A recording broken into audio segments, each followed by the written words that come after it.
first question now? So here we have Cheryl Phillips, my mom. The interview is called From Motorcycles to Medical. And we're going to learn a little bit about my mom today. All right, Mom.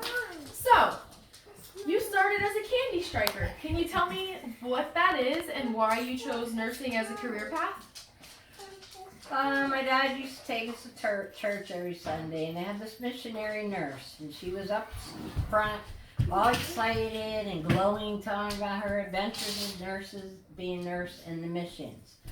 So when I got to high school, they had this course, nursing course, and they said, well, you should really experience the field before you enter it.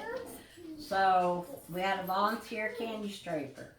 So I think they're outdated now. Why are they called candy stripers? Because we wore a candy striper outfit. It was pink and white. Oh, okay. And we went for free to volunteer at the hospital. Oh.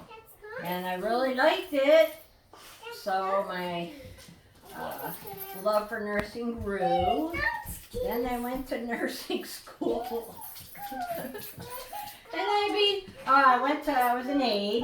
Well, I went to nursing school, nurse's aide, and then I went to school and I went to be an LPN because back then the LPNs worked with the patients and I wanted to be one-on-one instead of sitting behind the desk, being an RN.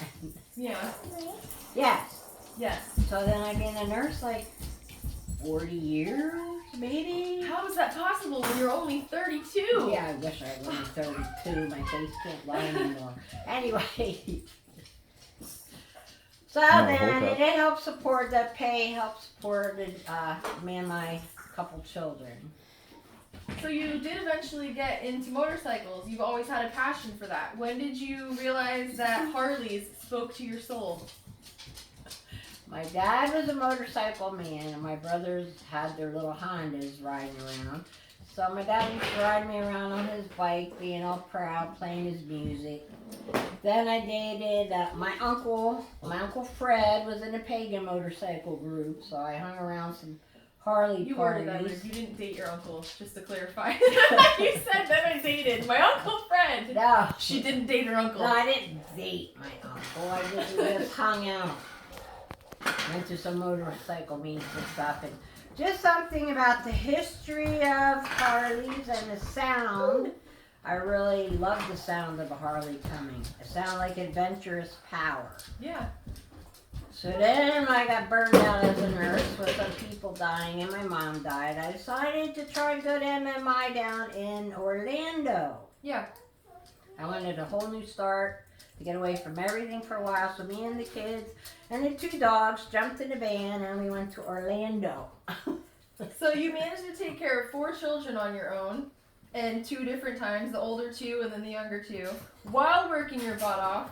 And then you eventually, like you said, moved your 2 younger ones to Florida in a van by yourself to become a certified motorcycle technician, which you did, and graduated at the top of your class as one of the only women in the entire building. She's a badass. So how did you do it? What gave you the strength? Most people would crumble under all that pressure and doing everything by themselves. You were working to take care of us, to pay the rent, to buy us food, and you were going to school, and you passed with all A's and B's. How did you do it? Well, I had a great passion for it. Plus, I loved Florida. Man, the kids just loved Florida. It was like we were away from everybody. There was like a great peace there, and I had the energy to get up at 4 a.m., drag my heavy toolbox up the road to the van, and I met people from all over the world. The guys are the greatest to work with because they didn't pick at you or anything, and if you didn't understand something, they would explain it to you. It was the coolest time I had in my life. I really miss it. So looking back at all the adventures and stuff, and the moving, and things you sacrificed and things you've earned by following your dreams, was there anything you would have done differently? Yes, I would have stayed the hell in Florida. I should have thought of some genius way to stay, but we didn't have the money. I should have thought of a way kind of to get the money and try and stay. Yeah. That's what I should have done. I regretted every minute pulling out of that What was the name of our driveway? Chickasaw Crossing. Chickasaw Crossing. Oh, those places are so cool. Swimming pools and Workout room. we went through 3 hurricanes there. Yeah. We did. Those buildings, they make them strong. They did. Yes, it's been a downhill climber since I left Florida. And I didn't do my passion for it. Yes, I wanted to have an all women's motorcycle garage. No, not that way. Just a lot of women's drive. And every time I took my motorcycle to the garage, it ripped me off.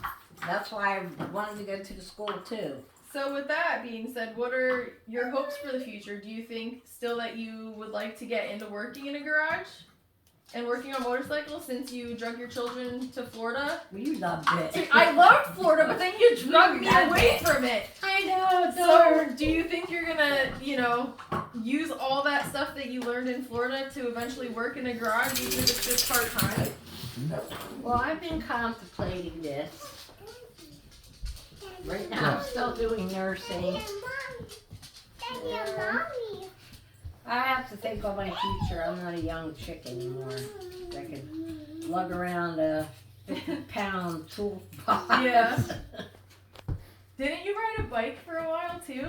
Yeah, it was a 74 Harley 1000 Sportster. Yeah. Yep.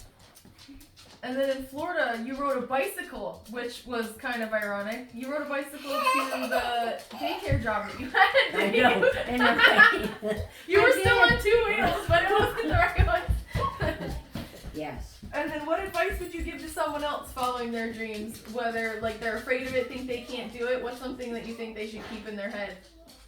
I don't think they should let family or friends or circumstances pull them away from this passion they have in their heart. That they should just go and just sit and speak to their own heart. Now you make me cry. Don't cry!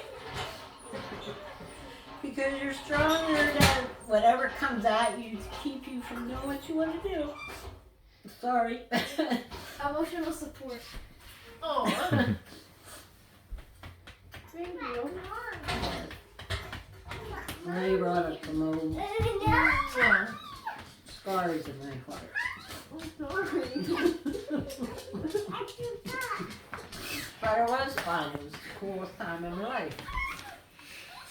Well, thank you, Cheryl Phillips, for sitting down with us for this interview. Yes. Cross.